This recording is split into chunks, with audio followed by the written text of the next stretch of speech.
Hi, beautiful YouTube family. Lisa A. Romano here, the Breakthrough Life Coach, talking about everything that has to do with breaking this damn codependency code that has been programmed and downloaded into our brains when we were children. And here we are as adults finding that it's difficult for us to tell our truth.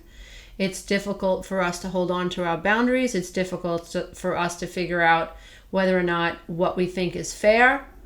It's difficult for us to finish projects. It's difficult for us to know when we should argue a point and when we shouldn't.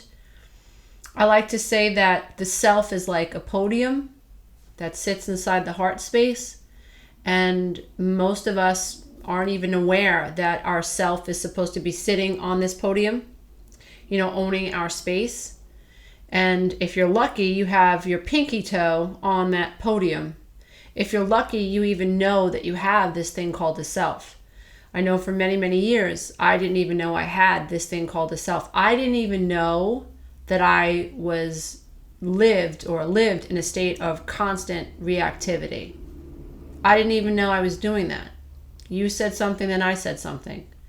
I lived with parents who said you should do this and you should do that and you shouldn't feel this and you should feel that. I was a complete mess. I didn't know what the hell I felt, I completely bypassed the emotional field. And so if you're lucky, if you're really, really lucky, then you are at least faintly aware of this idea that you have a self. This video today is about why codependents have such a difficult time telling the truth, the absolute gut-wrenching truth, and why it is so many of us struggle with showing up completely transparent, and hopefully helping those of you who are on this journey with me learn to be more humbled and learn to be more accepting of the flaws that are within you and me and on all of us, because it's not us, it's our programming. If you have a hard time telling the truth, that's maybe because you were taught that what you think was stupid. And so how can I or you come into a conversation with someone, especially someone with such a strong personality, and be able to tell them what we think? There's so many levels to this ridiculousness. For me to be able to tell you what I think, I'm going to just hit my microphone. For me to be able to tell you what I think, I have to know what I think. And I have to somehow wrestle the fear of what you think or what you might think about the way I think to the ground. When you're codependent, you worry what other people think about you. You worry about sounding stupid.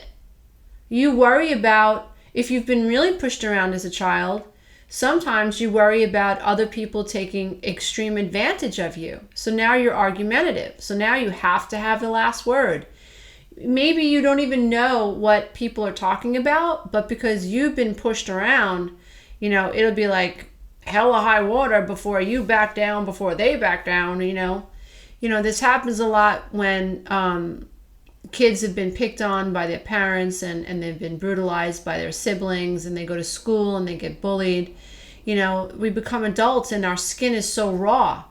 And, what we don't realize is that we are leaking energy, and energy vampires can pick up on that. And so if you're highly sensitive and you've been bullied, guess what? You're a magnet for some big jackass. You're a magnet for the big mouth in the room who just knows that you're going to be really easy to pick on, and it's going to be so much fun when we all sit back and watch you react. So that's we could have been so abused in childhood that as adults we present with this very, like a shield.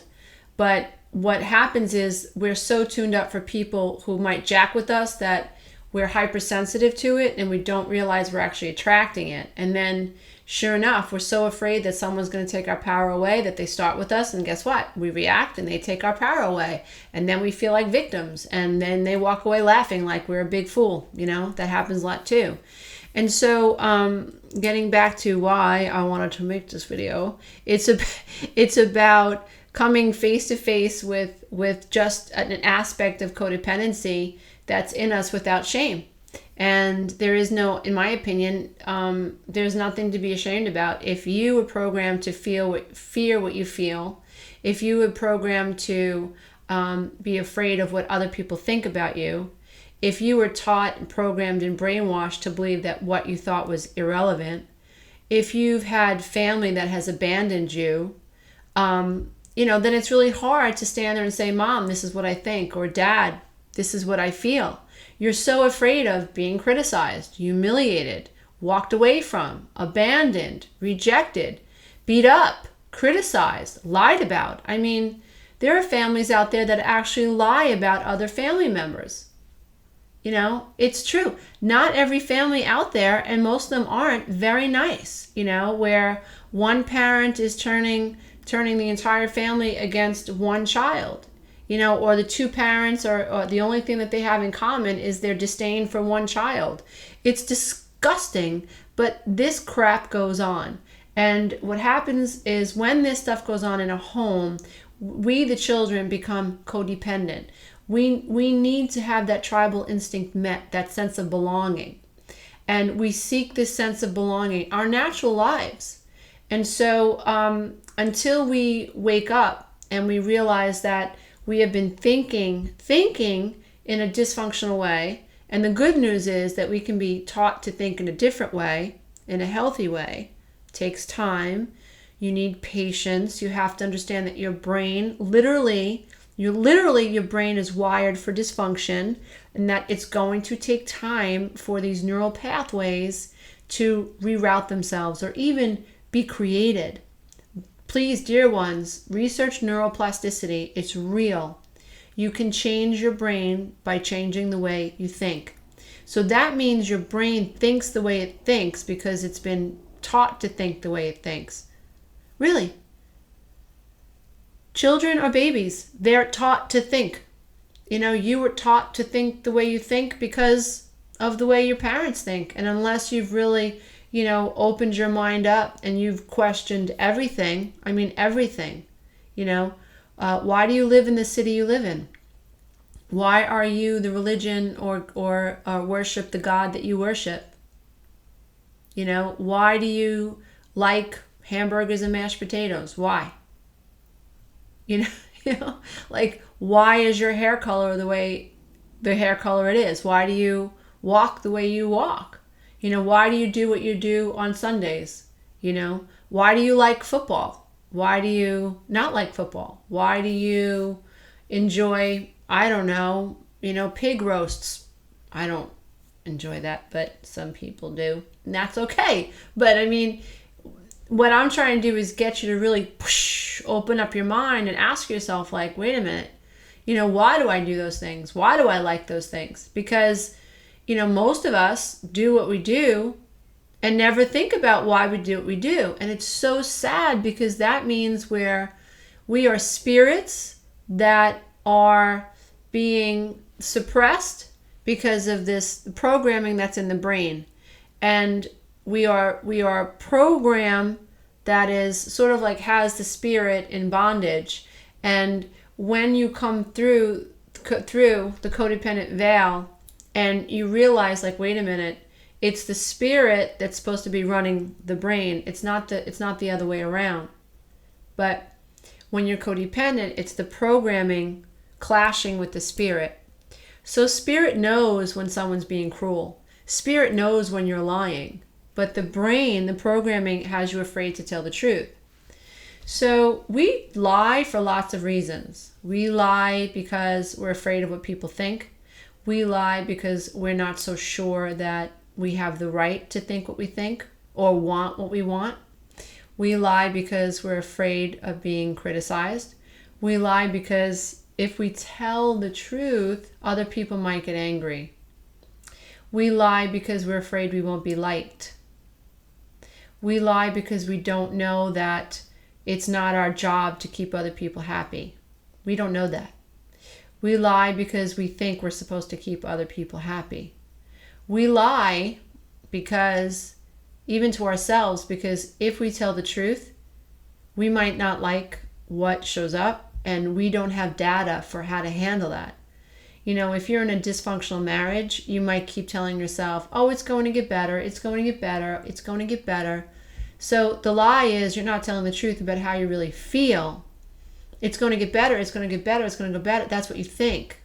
That's what you think. That's what you want, but that's not how you feel.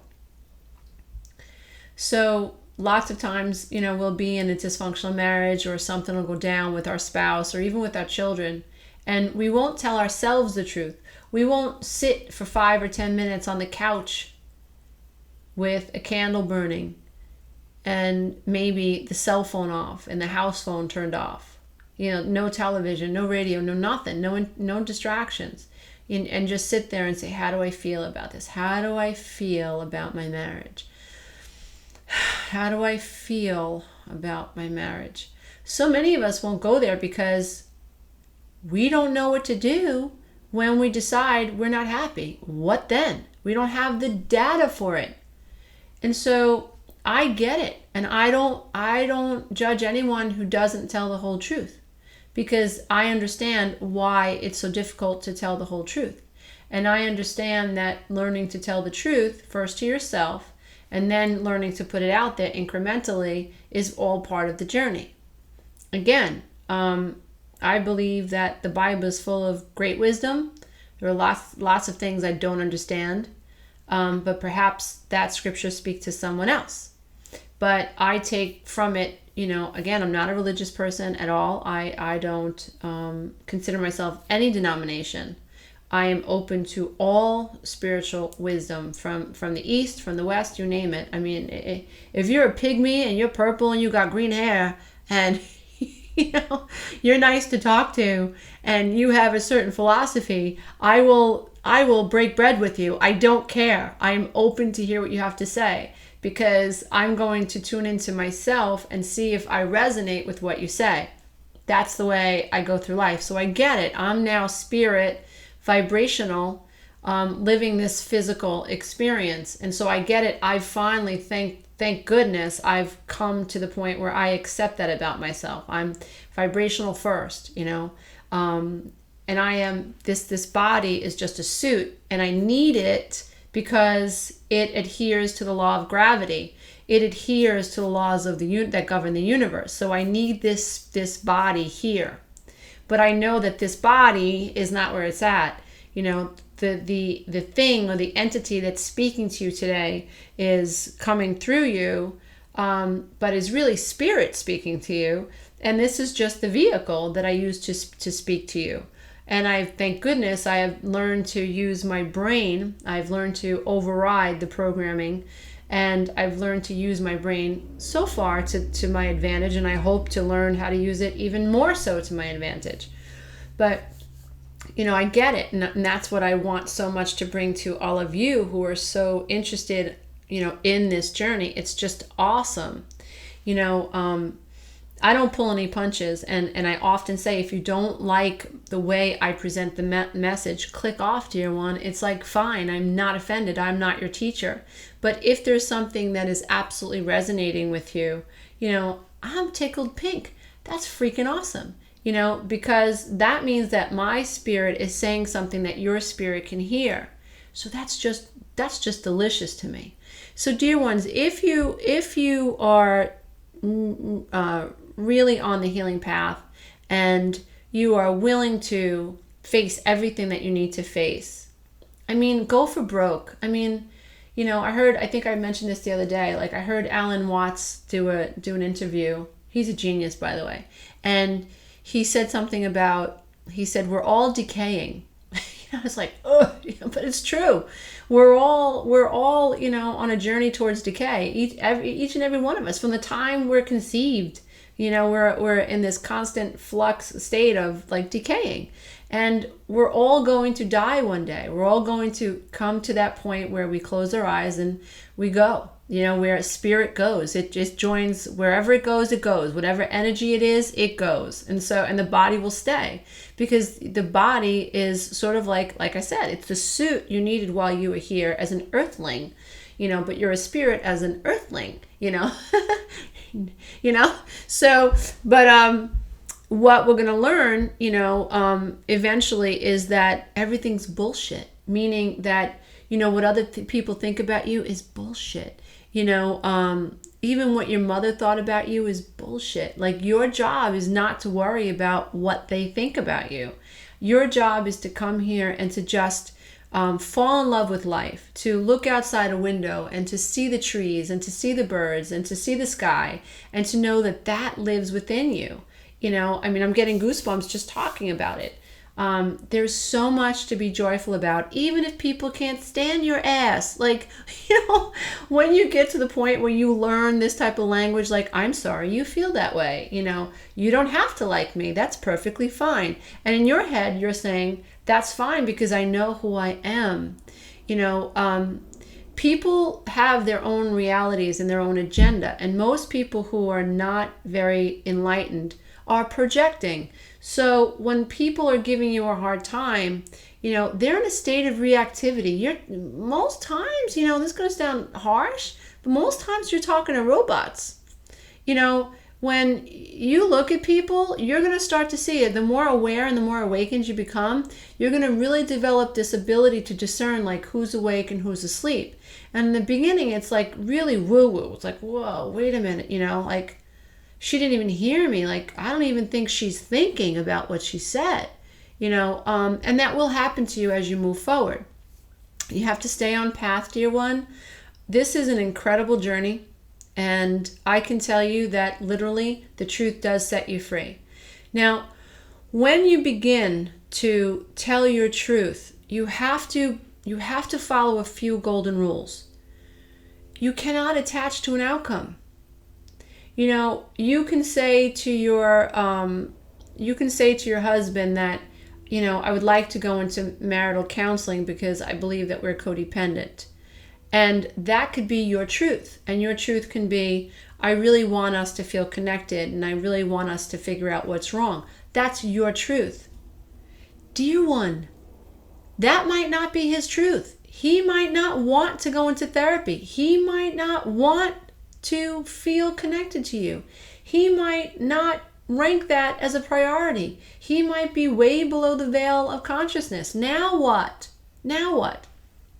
When you start to tell your truth, it's very, very important that we don't tell our truth because we're trying to hurt people. We don't tell our truth because we're trying to manipulate people. We don't tell our truth because we want other people to do what we want them to do. And we do not attach to outcomes. We learn to tell the truth.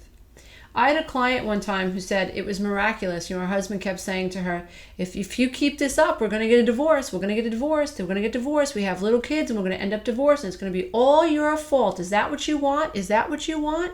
And she finally looked at him and she said, no, but I do want to be happy. And right now I'm not happy. Beautiful. She learned to tell her truth. And she didn't say she wanted a divorce. She said, well, no, actually, I don't want a divorce, but I don't want to be unhappy, and I'm unhappy. I want to be happy, and we're not happy. And lo and behold, the husband could not handle that truth and threw up all over her, yelled and screamed at her, and told her it was all her fault that she was unhappy. And she held on to herself. She stood on top of that self podium. Imagine yourself as a statue on a podium. And she said, no, that's not true. This isn't all my fault. Some is my fault, but no, what you're saying isn't true. No. As this guy is like yelling at her, as a husband is yelling at her, trying to convince her that she's wrong. For what? She's wrong for feeling what she's feeling. Dear ones, that's some dysfunctional shit. When you say that you feel some way, and then someone turns around and says, no, you're wrong for feeling that way, that is so dysfunctional. Just separate yourself from that person, see yourself in reality A, see the other person in reality B, and know that is completely dysfunctional. What's coming at you is dysfunctional. Danger, danger, danger, danger, danger. No one can say to you, you shouldn't feel that way, or you're wrong for feeling that way. You have to know you feel that way. You might feel a certain way because of programming, but you're not wrong for feeling that way. If you feel a certain way, there's a reason. However you feel, there's a reason you feel that way. So I might feel angry because some little old lady cut me off at the grocery store. That my first impulse is anger. That's human. But because I've learned to process, accept how I feel what I feel, and decide what I want to do about it, and I also live with intention. I also want to be an instrument of peace. And so because that's my priority, and I meditated that morning, which I do every morning. I try to every morning.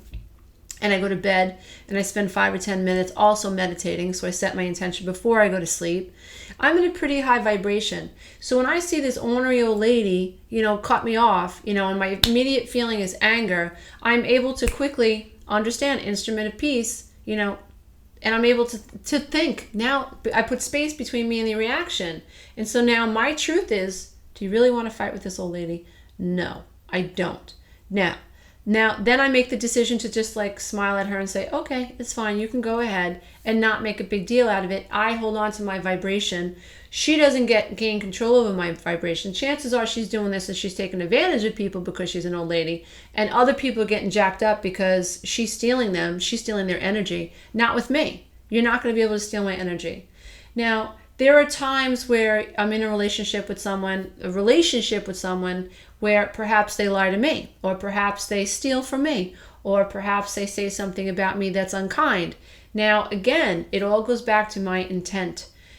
I have to figure out situation by situation. Is it worth confronting? What's going to happen if I do confront it? Do I need a boundary?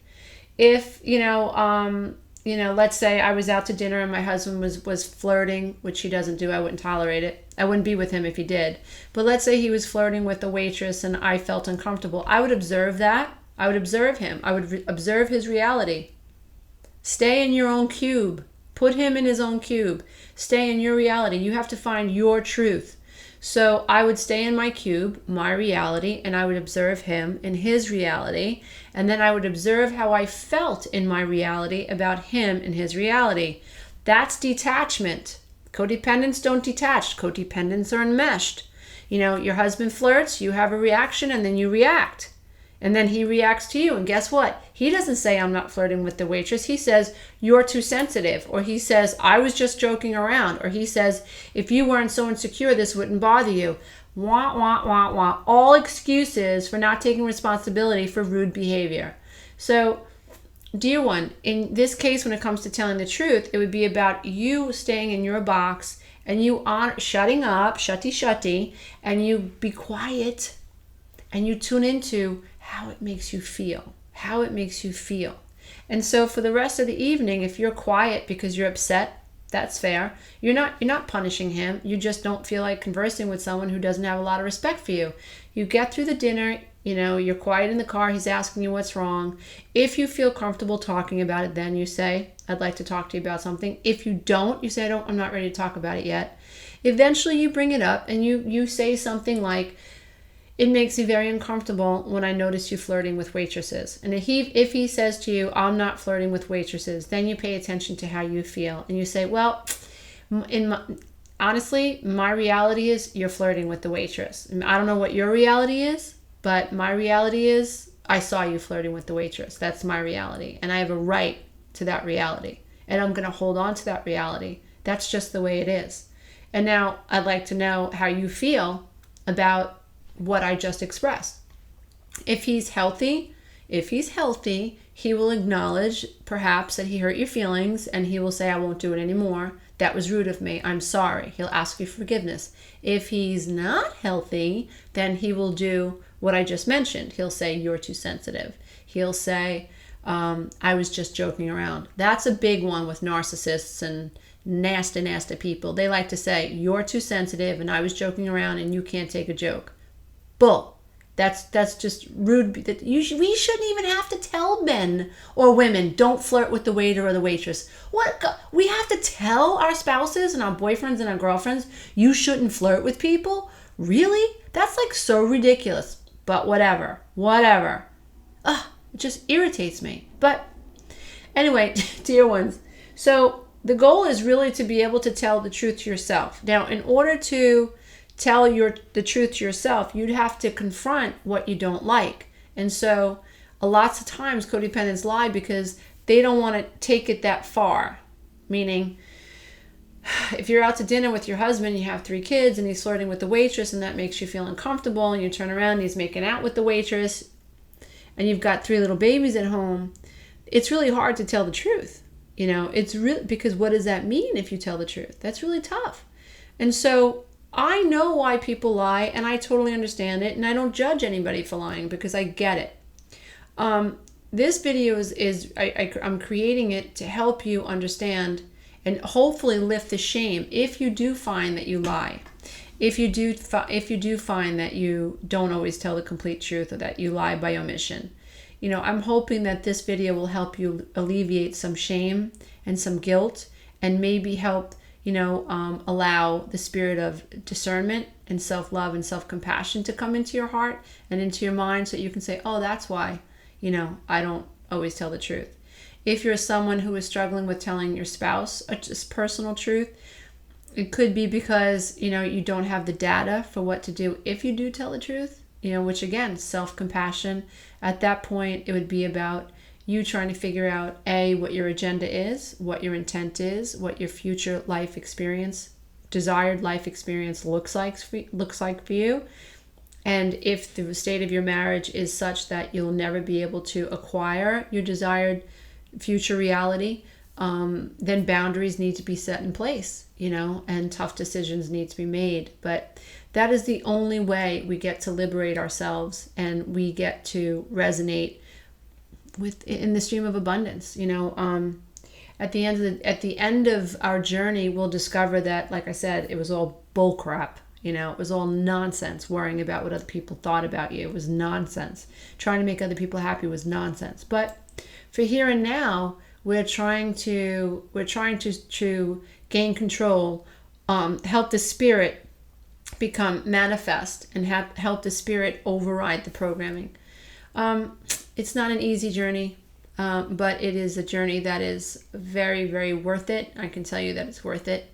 And I beg all of you who have begun the journey to stay on the journey, and know that your only purpose is to serve the light that's within you. And if your agenda is to be loving and to be compassionate and to resonate at a high frequency, then everything will work out for you. Know that setting boundaries for the sake of self is not an easy thing to do, but it is absolutely necessary on this journey.